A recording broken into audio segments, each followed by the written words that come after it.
Até pouco tempo atrás chamavam de bullying e agora o negócio evoluiu para cancelamento, que é ainda pior. No bullying, um grupo de pessoas tenta isolar alguém para fazer aquela pessoa ser punida, se sentir punida por algo que ela fez ou falou.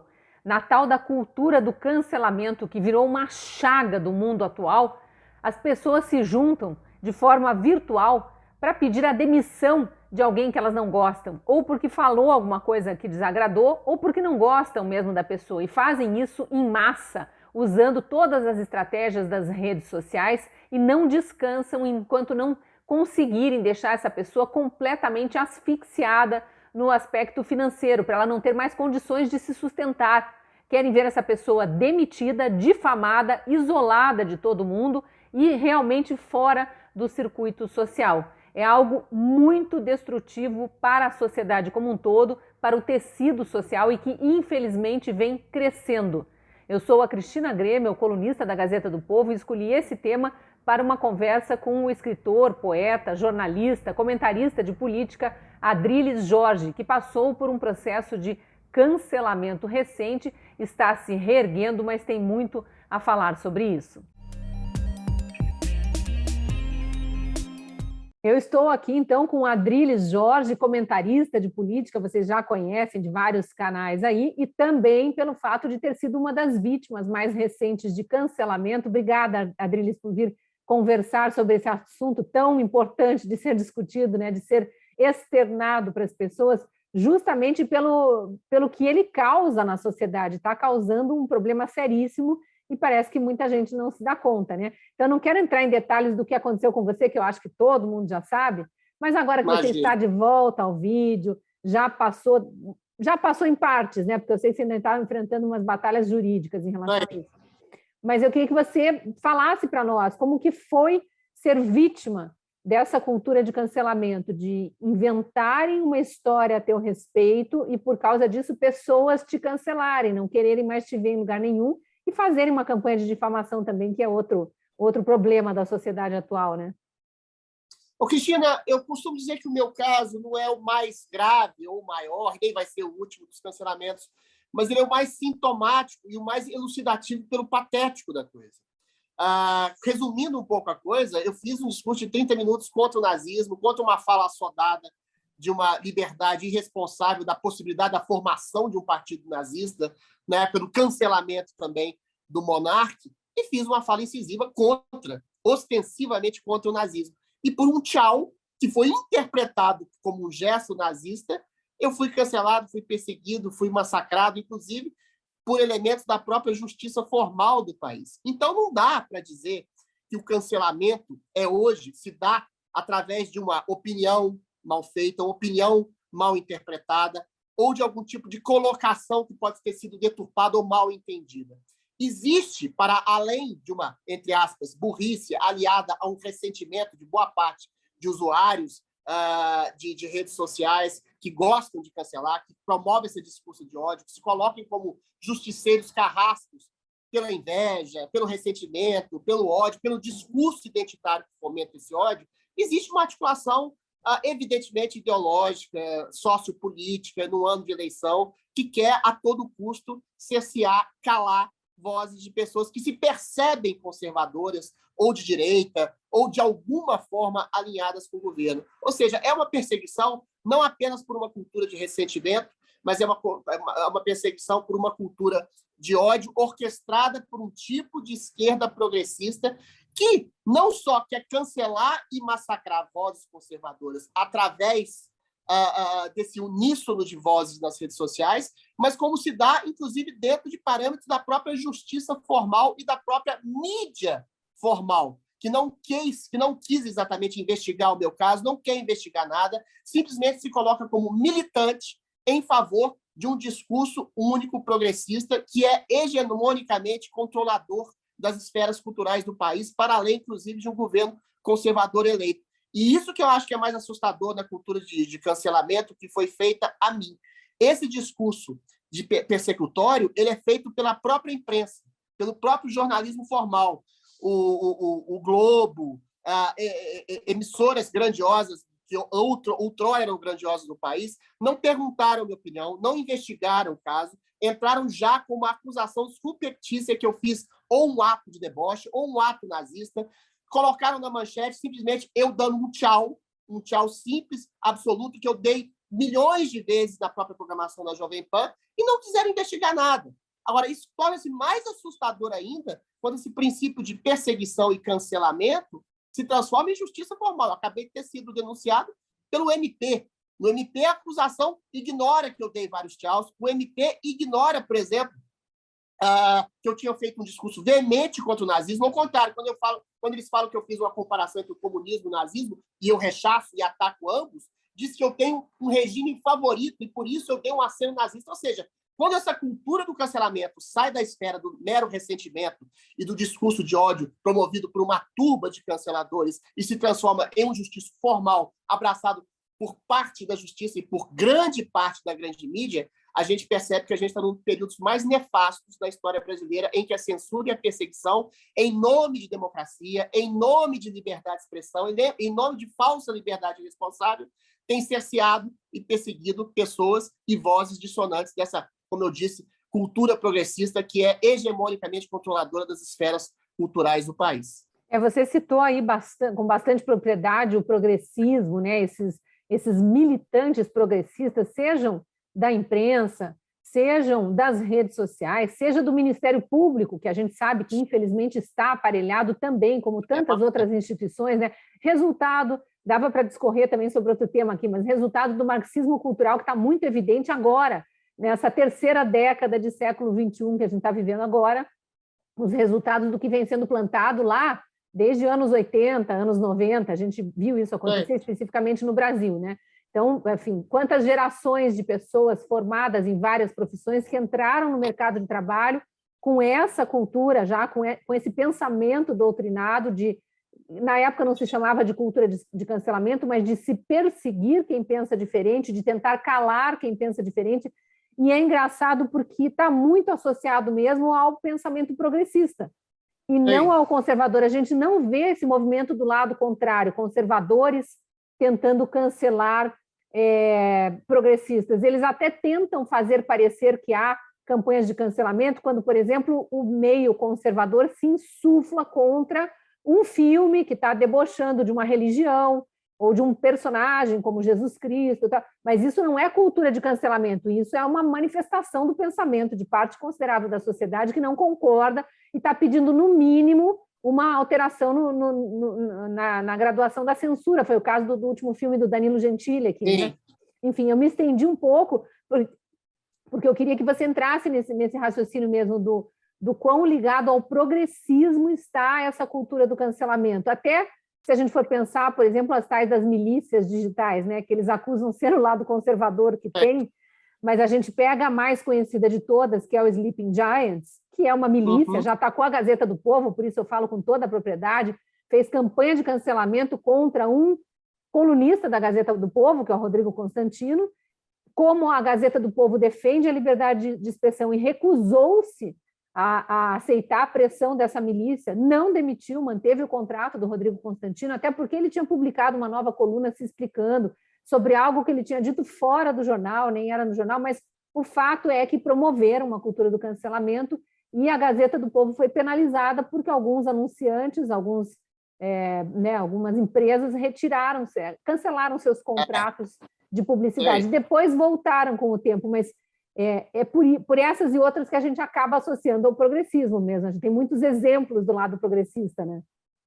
Cristina, você coloca dois pontos que são fundamentais para entender esse tipo de coisa. Existe a possibilidade de uma crítica formal, ou ao filme do Gentili, ou à fala repulsiva do Mamãe Falei, que são pessoas que não são consideradas de esquerda, mas que você pode fazer uma crítica pontual a um tipo de atitude, a um tipo de discurso, a um tipo de fala. Mas a gente não percebe, do lado conservador, do lado direita, a vontade de massacrar ou extirpar a pessoa, sobretudo extirpar a pessoa da possibilidade de autossustento. O cancelamento, hoje, a perversão dele é que ele opera em duas frentes. Primeiro, à frente do jornalismo militante, quando empresas de comunicação, aliás, faculdades e escolas de comunicação produzem, em vez de jornalistas que vão investigar e perseguir um princípio de verdade dentro da realidade, tentam adequar a realidade a um princípio ideológico e transformam aqueles que poderiam ser jornalistas em militantes e aboletam esses militantes nas redações de jornais, em todas as mídias, inclusive aquelas que são consideradas de direita, isso se transforma em militância. Esse tipo de militância foi transferido agora, e isso é o mais perverso, para departamentos de marketing, em marcas, em patrocinadores, que se adaptam a esse discurso progressista e querem a todo custo lacrar e doutrinar o cidadão consumidor através do consumo. E aí eles pressionam, colocam a faca no pescoço do empresário, no dono de jornal, no dono de uma rádio. Se você não demitir fulano de tal, se você não extirpar esse tipo de discurso defendido por esse tipo de pessoa, eu tiro o meu patrocínio, eu tiro a sua renda. E o empresário é obrigado a fazer, de alguma forma, ceder esse tipo de chantagem, porque ele tem famílias a sustentar, tem uma estrutura a se sustentar, você tem a empresa a sustentar, senão a empresa desaparece. Sem o fomento do dinheiro, sem o fomento do lucro. E aí tem duas coisas. E aí é a vitória daquilo que se chama marxismo cultural, é aquilo que Antônio Gramsci disse.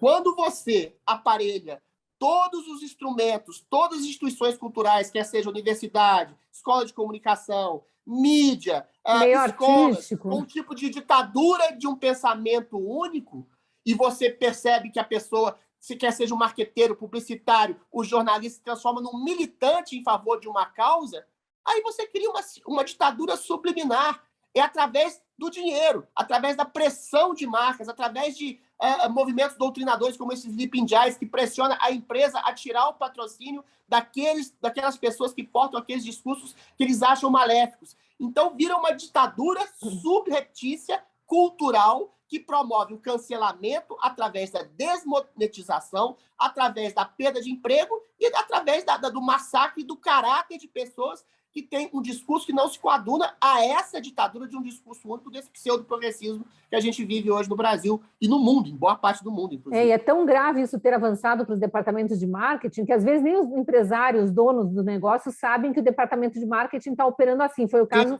do que aconteceu com a Gazeta do Povo, por exemplo, que muitos depois voltaram a refazer refizeram seus contratos de publicidade com o jornal, porque sequer sabiam que os departamentos de marketing estavam pressionando o jornal a demitir alguém e não concordam com isso, né? Mas é importante que os empresários também estejam atentos a quem eles contratam e não deixar muito soltas essas pessoas, porque estão fazendo, estão fomentando e estão criando uma cultura na sociedade que é muito nefasta.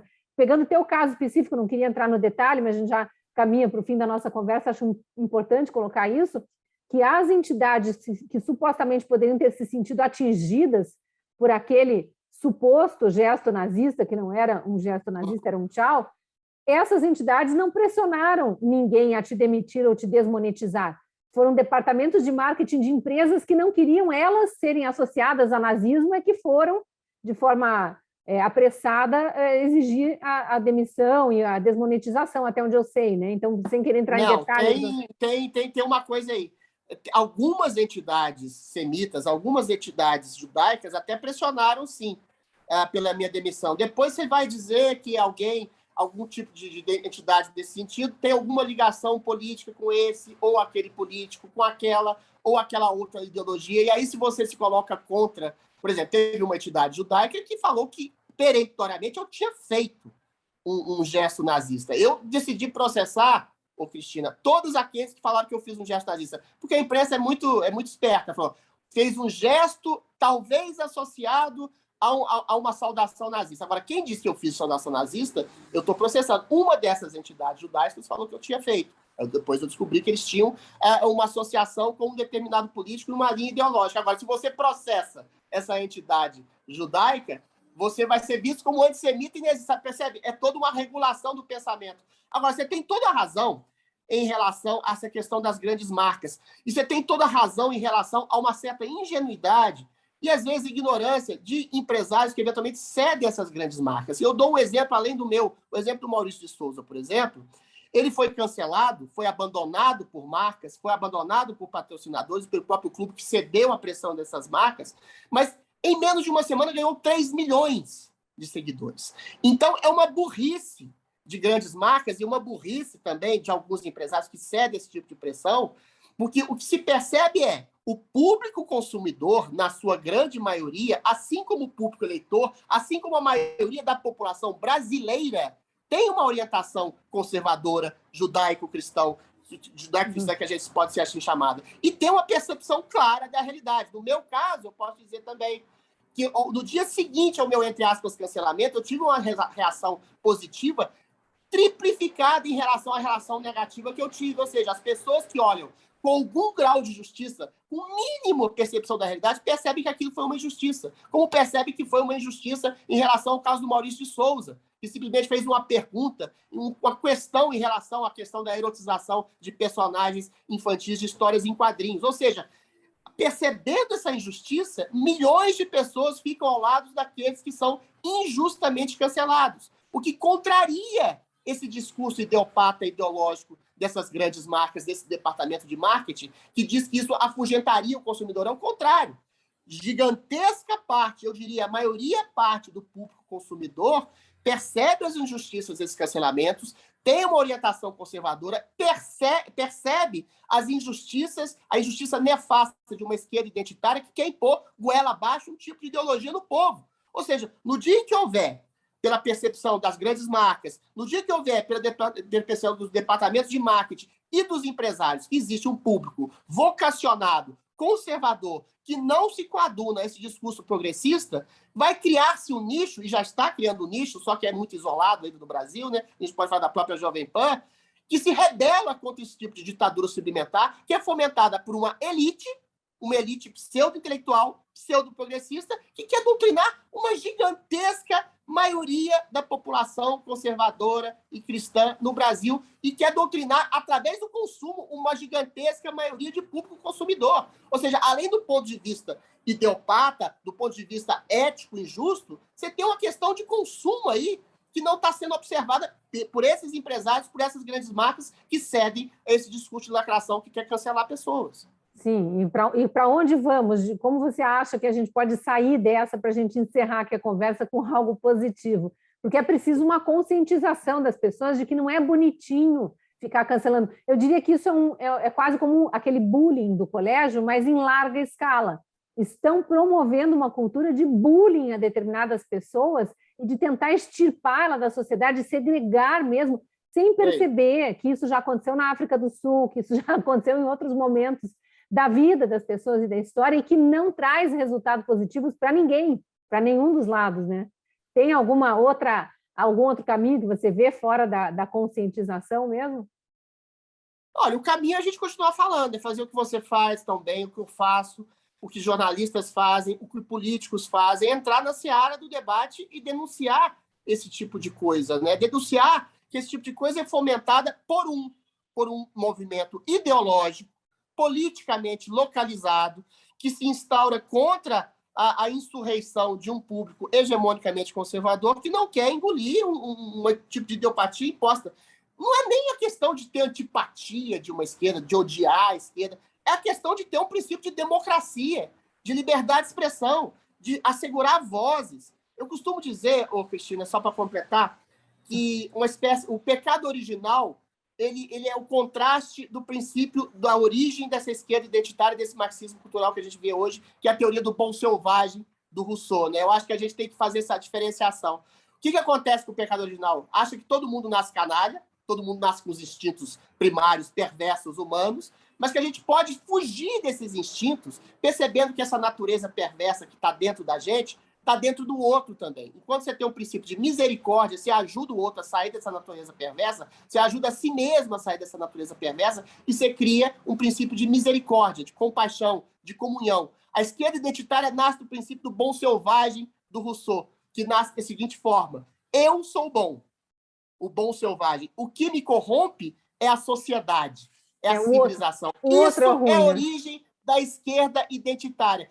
Tudo o que acontece de mal é por causa do outro, é por causa da sociedade, é por causa do patrão, é por causa do macho, adulto, branco, heteronormativo. É a vítima, então, né? Você começa a se colocar o tempo inteiro no lugar de vítima e inconscientemente ou conscientemente se coloca no lugar de vítima para poder massacrar aquele que acha que você vitimizou ou oportunisticamente massacrar aquele que você quer massacrar por um princípio ideológico sem poder sofrer represália porque você é a vítima preferencial. Então, aí, nesse ponto, a gente pode dizer que essa ideologia, essa ideopatia de uma esquerda identitária é tão nefasta nesse sentido, que ele quer derrubar o outro, destruir o outro pelo princípio maléfico de se colocar no lugar de vítima e dizer que aquele que está realmente sendo vitimizado está sendo desmonetizado, está sendo desempregado, tem seu nome achovalhado, tem seu caráter conspurcado, tem sua reputação destruída, tem sua vida destruída, seria o verdadeiro opressor. É esse princípio de perversidade que está na teoria do bom selvagem russoniano, que transforma a esquerda identitária num movimento tão maléfico que, infelizmente, domina departamentos de marketing, infelizmente, domina universidades, escolas, instituições culturais e inoculam na cabeça de nossas crianças, desde a mais tenra infância, esse princípio de ressentimento. Você é uma pessoa boa desde a sua origem e você deve culpar a sociedade má pelo mal que te fizeram. Então, o que a gente pode fazer, Cristina, é alertar para esse tipo de coisa, é alertar para esse tipo de ideopatia que domina as esferas culturais, para além de um tipo de percepção da realidade do povo que não se coaduna a esse tipo de perversão. Mas se a gente deixar de falar, e se a gente deixar as escolas, as universidades doutrinarem as crianças, os nossos filhos, infelizmente a gente vai ter uma sociedade hegemonicamente pautada por esse tipo de perversão ideológica que persegue toda aquela voz que não se coaduna a esse tipo de ideopatia perversa. É isso. É alertar e falar. Não deixaremos, não passarão. Tá certo, meu amor. Eu digo, não passarão. Adriles, muito obrigada, viu? Eu sei que quem está nos assistindo ficou com gostinho de quero mais. Em breve a gente vai ter novidades aqui na Gazeta e vamos discutir mais desses assuntos que interessam a todos nós, as pessoas que estão tentando lutar por um Brasil melhor, menos, né, mais tolerante, menos rancoroso, com menos campanhas de cancelamento. Obrigada, viu, querido? Eu que agradeço, meu amor. Muito obrigado. Uma honra falar com você, que é uma das mais brilhantes jornalistas, mais brilhantes repórteres, mais brilhantes comentaristas do país hoje em dia. Obrigada, querido. Um beijo. Beijo enorme, queridíssimo. Agradeço também a você que assistiu até aqui e termino o vídeo te fazendo um convite para deixar aí também a sua opinião, participar do debate, da reflexão. Se gostou, curta, compartilhe para ele chegar a mais gente. E caso ainda não seja assinante da Gazeta do Povo, o convite é para acessar a promoção que está escondida aí nesse QR Code da tela ou no link na descrição do vídeo. Sendo assinante da Gazeta do Povo, você tem acesso a toda a cobertura jornalística pautada em convicções conservadoras e ainda acesso exclusivo a artigos, vídeos, podcasts produzidos por mais de 40 colunistas. Tem muita gente boa na Gazeta. Rodrigo Constantino, Lacombe, Fiuza, Alexandre Garcia, J.R. Guzzo, Atameia Danelon, Leda Nagli, um monte de gente que eu sei que você gosta. Eu também sou colunista da Gazeta e te espero lá no jornal.